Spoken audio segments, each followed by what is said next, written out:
Vale, ahora les voy a hablar un poquito sobre los marcos y ventanas.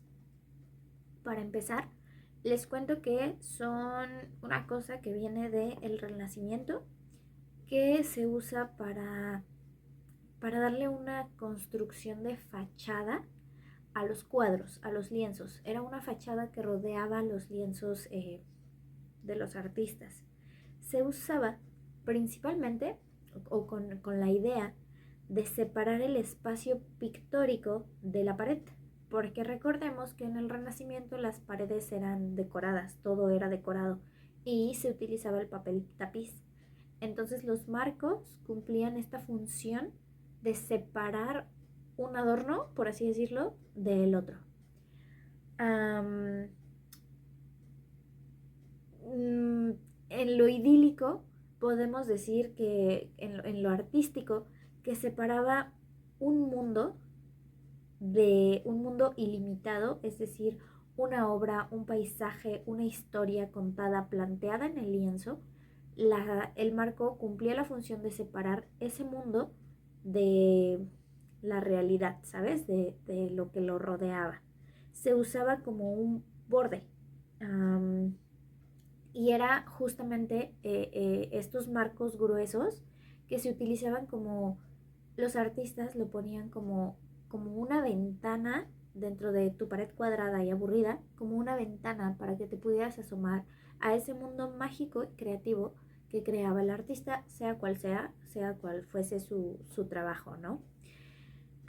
Durante el siglo XIX se usó ahora más bien como para bordes, como para delimitar y seccionar tanto el cuerpo humano como paisajes, cualquier cosa, ¿no? Pero era como para seccionar, para dividir em, de manera más tajante y ostentosa, ¿no? Entonces ya era como nada más marcar un límite. Al inicio se usaba como figura, como el cuadrado para enmarcar, como ya lo había dicho, y después se pasó a usar como únicamente para suministrar, no sé cómo explicarlo, como sí, como para decirte aquí termina, dentro de este cuadrado se encuentra este mundo. Es el límite, como el borde, como el poste de la película de Narnia, no sé. Era un límite, ajá. Entonces, bueno, más adelante los pintores reducen el marco a algo común, comercial, algo que llevaba cualquier composición gráfica, artística, visual.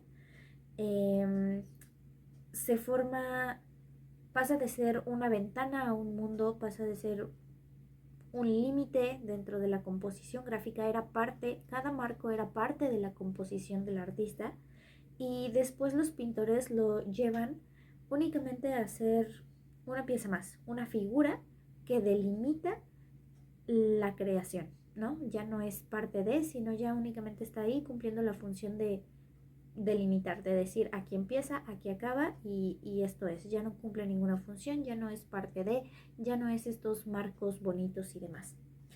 Y después uh, tenemos las ventanas, ¿no? Las ventanas en la estructura arquitectónica, pues era nada más que un hueco, ¿no? Un hueco en la pared plana. Sin embargo, entra una cosa muy interesante que es el querer adornar las ventanas con unas cosas muy sencillas que se llaman cornisas. Las cornisas cumplían esta nueva función nuevamente de enmarcar, ¿sabes? Se sabía que al inicio el marco era el marco y detrás de él había un fondo ilimitado, un fondo infinito imaginario que era el que el artista creaba. Y después pasó simplemente a ser una figura situada en la pared. Pues ahora con las ventanas enmarcadas, con estas cornisas preciosas y súper adornadas, pasa a ser de nuevo esta ventana al mundo, pasa de nuevo a ser este plano que delimita, sí, un espacio, pero con un fondo infinito. ¿Cuál era ese fondo? Pues obviamente el paisaje que tuvieras en tu vista de tu casa, ¿no? De tu palacio, de tu castillo, de donde fuera. Era el río, el bosque, la ciudad, el pueblo, lo que sea. Pero ese fondo que se veía detrás de la ventana, ahora era este mundo que enmarcaba la ventana, vaya la redundancia. Entonces, pues bueno, esa es más o menos la historia. Em, y vamos a seguir como con otras cosas que abarcan también el espacio. Sigue en este momento la concavidad en la escultura y vamos a ir desglosando los temas como de una manera más breve para que no sea tan pesado y tan tedioso y pues explicándoles lo mejor posible que se pueda.